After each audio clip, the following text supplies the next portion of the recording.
So, yellow wire to AC 25V.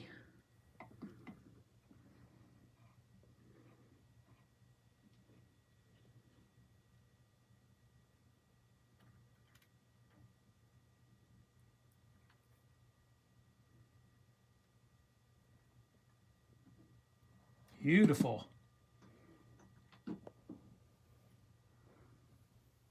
Nice and glossy. That was great. It's a beautiful soldering job. If I don't say so myself. Hey guys, welcome to a live episode of Guns and Guitars.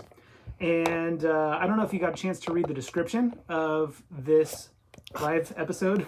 Sorry, my wife's trying to put the camera back in the tripod. Why is it so not you gotta on squeeze there? it in. There you go. It's like not on your face though. So you can twist right here if you need to move it up or down, but I was actually going to sit right here. Is that better?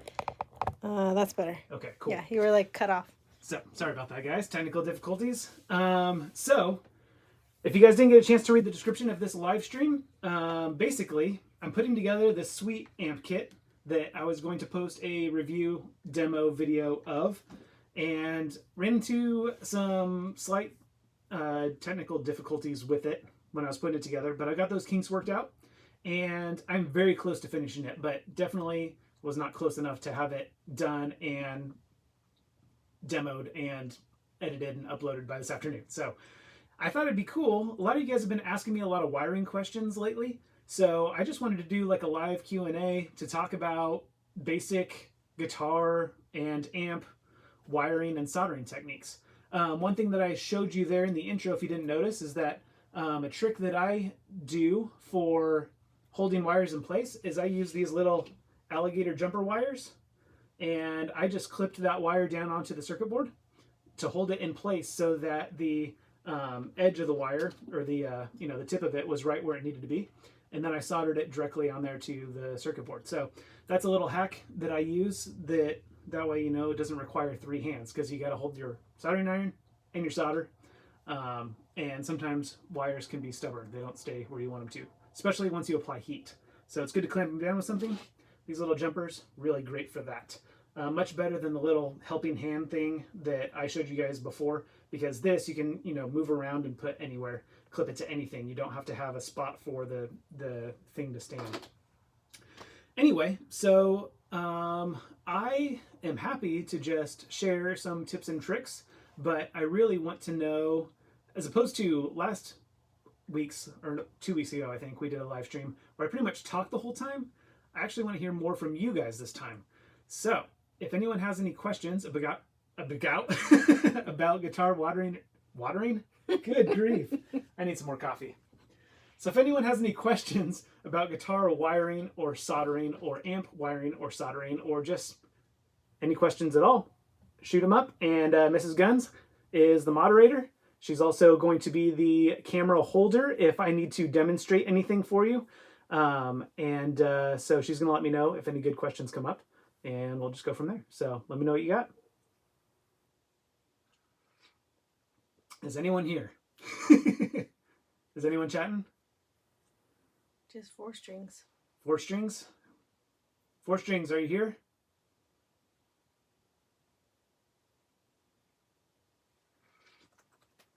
Well, until questions come in, I'm going to tell you another technique that I use when I'm soldering on printed circuit boards. It's a little bit different than when I'm soldering on guitar, just wires and components, because printed circuit boards are a little bit more fragile as opposed to a standard pot or a switch, which can handle a little bit more heat. Now, that doesn't mean that I dial back the heat on my soldering iron at all. I leave the soldering iron heat right at where I know that it's going to melt the solder pretty much instantly when I touch it. And so typically when I'm soldering guitar components, I will heat up the components with a soldering iron and then touch so let's just say that this metal chassis is a component. I would touch the soldering iron to it, and then at a different angle come and touch the solder also to that same component. And once the component is heated up enough, the solder will stick right to it, and you don't even need to touch the soldering gun with the solder. And that's the best practice. I don't do that for circuit boards because circuit boards, you can burn them out if you apply heat for too long. So pretty much you want the heat there only long enough to make the solder adhere to the spot on the circuit board. So what I do, and this is kind of a no-no for regular guitar components, is that I will actually put a little bit of solder on the soldering iron, and then I will touch the soldering iron to the spot on the circuit board, and I will just hold it there until I see that solder jump from the soldering iron to the circuit board, and then I will pull it off. That way I know that the circuit board only got as hot as it needed to get in order for the solder to bind to it. Did you have a question? I saw a question look on your face. From XX. XX. I'm pretty new to this, but something I was wondering was how hard repairs are to do in general with PCB board amps versus older school hand-wired amps. And then he follows up with, basically, can I repair my own stuff if I get a new school Fender amp versus an old school? So obviously the hand-wired stuff is going to be a little bit easier, but I have done some basic repairs on printed circuit boards. It is possible. I've had to solder a few connections onto this particular printed circuit board, and after realizing that I soldered it in the wrong spot, had to desolder it and move it. And so it is possible. You just have to be really careful. Like I said, you need to make sure you don't apply the heat to the circuit board for too long, just long enough to melt the solder and then get it off of there as soon as possible. And so working with printed circuit boards, basically less is more. The less you have to touch it with heat, the better. So if you need to just touch it just until the solder gets malleable, and then with some needle nose pliers, just kind of massage it a little bit and then let it cool down completely, and then touch it again, wiggle it, do that 5, 6, 7, 8 times until you get that component to pull free from the board. Letting it to fully cool in between each time is highly recommended. If it's hand wired, just point to point, it's a lot easier. In fact, in most cases, you don't even need to desolder those connections. You can actually usually just cut out the component and then solder in a new component. You can do that sometimes on printed circuit boards, and it depends on the size of the components. Like some of these capacitors and resistors have enough leg on them that you can just cut them off at the leg and not have to touch the circuit board at all. And then when you put in your new replacement component, you solder it to the legs that are already soldered to the circuit board. So that's another way that you can do that. Got another question, babe? Forgive me because I don't know if some of these are related to this or not. Sure, so, that's okay. Do you prefer coil switching or coil tapping? Coil switching versus coil tapping. So I think that's supposed to be coil splitting versus coil tapping. Here's the deal. I prefer coil splitting just because you can do it with just about any humbucker pickup. Certainly any humbucker pickup that has 4-conductor wiring. If it doesn't have 4-conductor wiring, you can still split it, but it requires a little bit of surgery to be done to the pickup because you do need to find where the two coils are soldered together and break that and add leads to it. Coil tapping, something entirely different, and that's where a portion of the humbucker is tapped off from the rest of it, meaning like it's almost like a quad coil pickup where basically you're just lowering the overall resistance of the pickup by cutting out some of the wire but on both of the coils instead of just splitting one, therefore cutting your overall resistance in half and changing the tone. You're actually still cutting off half the pickup, but you're still using both coils, if that makes sense. So you have to have a pickup that is wound with coil tapping in mind. And in fact, I actually have some humbuckers that have a version of coil tapping called coil splatting, which is what he calls it. Wound by the Zhongbucker guy, the guy that made my 51P bass pickup. And his splatting is actually, instead of cutting the resistance in half, it cuts it to like somewhere between 2/3 and 3/4. So I'm really interested to see how that works. Because I'd love to. Sometimes when you split a coil, you cool it off a little too much. In my opinion, I think coil splitting works best with a hotter wound pickup. That way you don't, if you try to coil split like a Filtertron, which has an overall resistance of like 4 to 5 kiloohms, split that in half to like 2.5 kilo ohms, and that's way too low of output to be useful. So you definitely need to use something that's around like the 12 to 15K resistance in order for coil splitting to work well. So that's interesting, the coil splatting, where you kind of don't have to knock it necessarily exactly in half. So you can knock an 8 kilo ohm pickup down to 5 or 6 kilo ohms is pretty cool. So sorry, I way over elaborated that. What do you count to when soldering non-circuit board parts before applying solder? So the question is, I I assume when I'm touching my soldering iron to my component, what do I count to before touching the solder to the component? And what you're referring to, I assume, is heating up the components before touching the solder to it.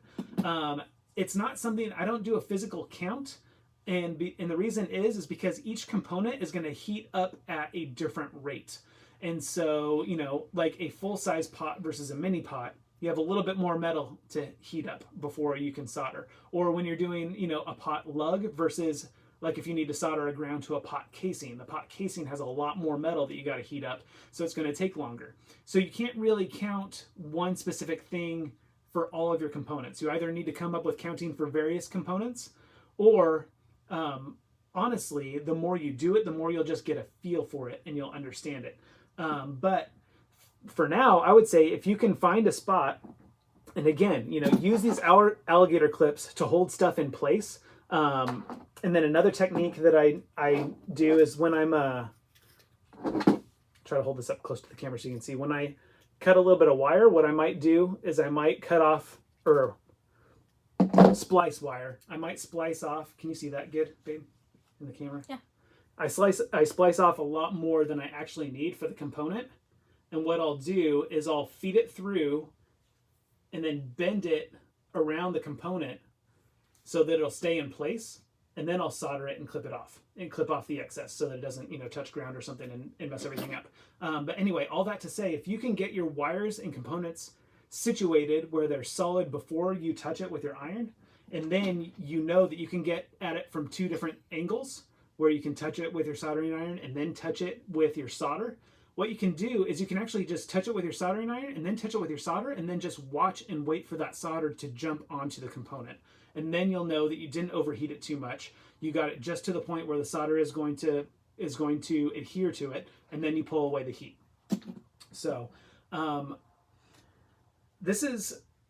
it's really hard to tell people what temperature they should be running their soldering guns at because, again, it depends on your technique. I probably run mine a little bit hotter than I need to just because I'd rather get that solder on there faster so that I can get my heat away from it faster. And so that's a technique that I've developed, but I've developed kind of over the years doing this. I used to run it much cooler than I do now. Got another question? Any tips where to find wiring diagrams? I have a J base. I want to run series, parallel switch, and phase switch. So any idea where you can find wiring diagrams? Honestly, the majority of the time I just use the internet and I just do a search. You can find, what I found is you can't necessarily find the exact diagram that you're looking for, but if you search for just that particular component, like look up a jazz bass diagram, then look up a series parallel diagram, then look up a phase switching diagram, you can make your own diagram out of those diagrams. I mean, that's what I do. At least it's what I used to. I understand now the concepts better of series and parallel switching and phase switching. So I oftentimes don't even make a diagram. I just kind of do it in my head. And then it's usually one of those things that's like, oh, I need to have a diagram for my Patreons because I always promise that. So after I've uploaded a video, I'm like scratching up a diagram real quick to upload to Patreon. When really I use my head. So what diagrams you do have though are on your website. Yeah, and that's another thing. So if you want to copy any of the wiring that I've done in any of my previous videos, those are available, one, on my Patreon page to all of my patrons, and two, on my website, gunsandguitars.net. Under store, you can click on wiring diagrams, and I've got a few there for sale. They're only $4.99, and they're beautifully laid out. I put in a lot of work to make them look nice. So you guys can pick those up there. But if you're going to make your own if you have a very specific wiring setup that you want to do, sorry, I'm gonna reposition because my feet are falling asleep, then that's what I do, is I just look up that one specific component wiring, and then I integrate it into a standard wiring diagram. So I hope that helps. Fender Pro Reverb thoughts, Fender Reissue Amps Deluxe Princeton thoughts. Fender Pro Reissue Deluxe Princeton Reissue Amp thoughts. I mean, those are all great amps. I know the reissues are going to be probably nearly as good. So I don't know what specific thoughts you want. I'm kind of over buying gear. I like to make my own gear these days. So like you can get a Fender Princeton amp kit and build it yourself, hand-wired or printed circuit board versions. Printed circuit board versions are what I'm working on right now. They require just kind of some basic wiring knowledge. If you've wired a guitar before, you can do one of these. It's just, I mean, I've probably overall soldered maybe 20 or 30 connections on this, and I'm about done. I only have probably about 5 or 6 more left. So overall, I'll probably be about 2 hours into wiring this up total, if I were to have been able to have worked undistracted. So that's a great place to start if you want to build something. Otherwise, I'm sure those reissues are great. I don't have any firsthand experience with them.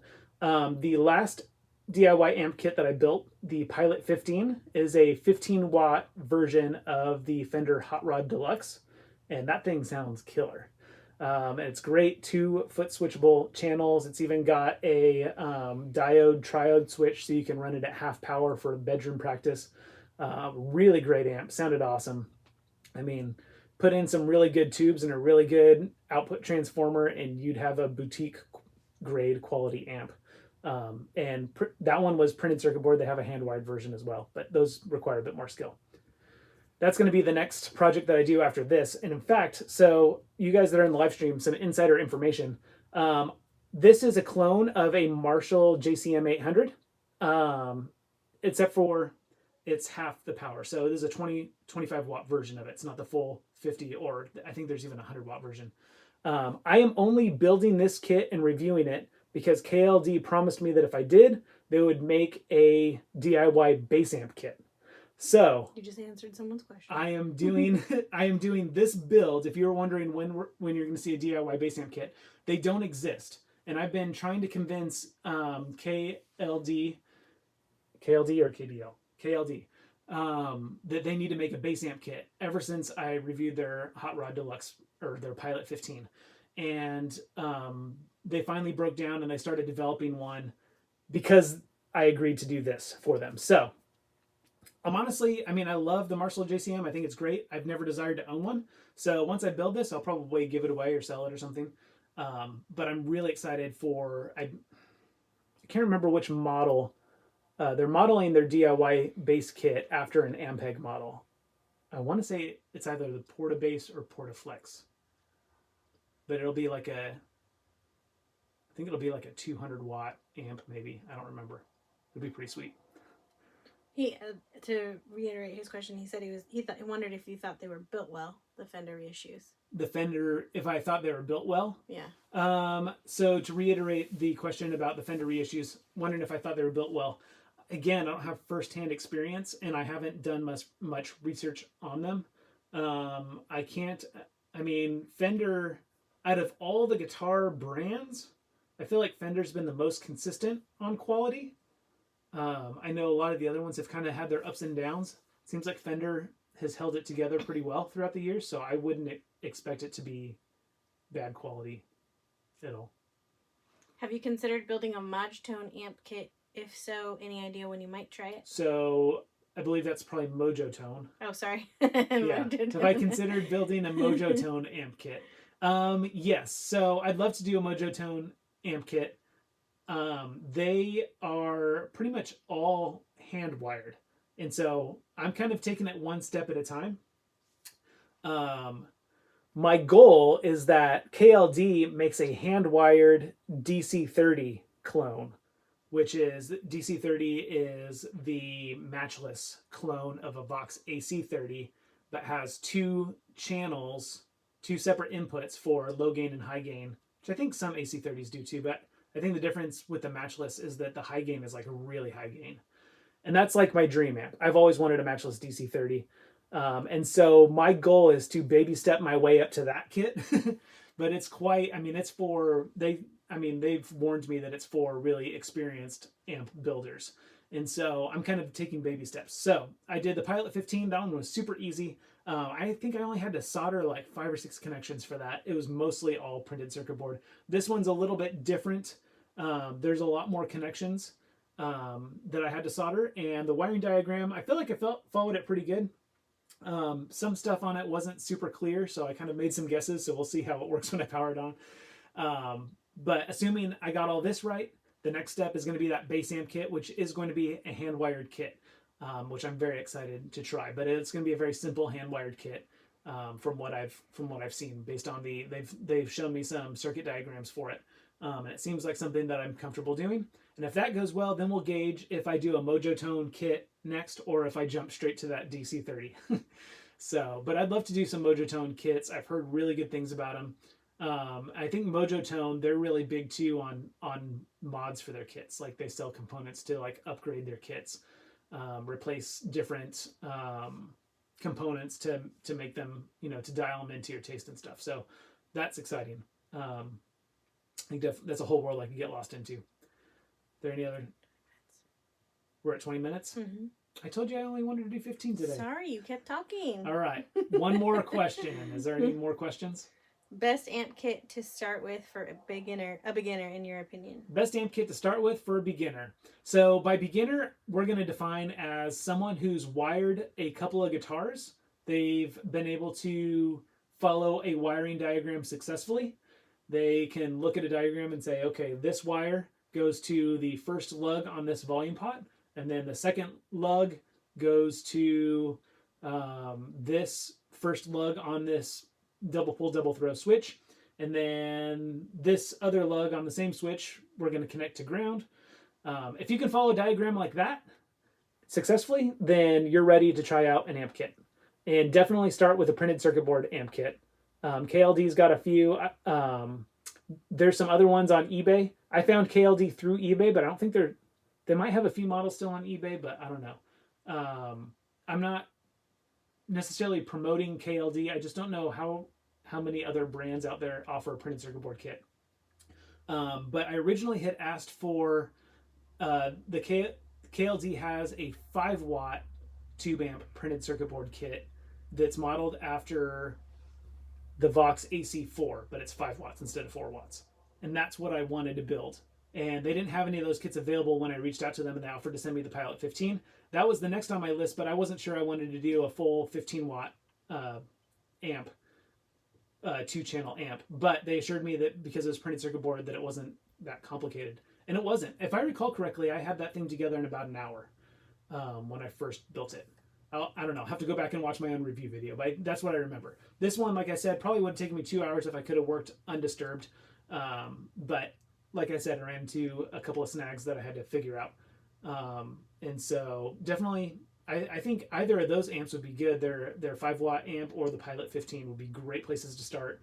If you're a guitar player, if you're a bass player, you're out of luck. There's no kits until KLD comes out with one, and it's going to be hand-wired first. And then they told me that they will do a printed circuit board version eventually, but the hand-wired one's going to come out first.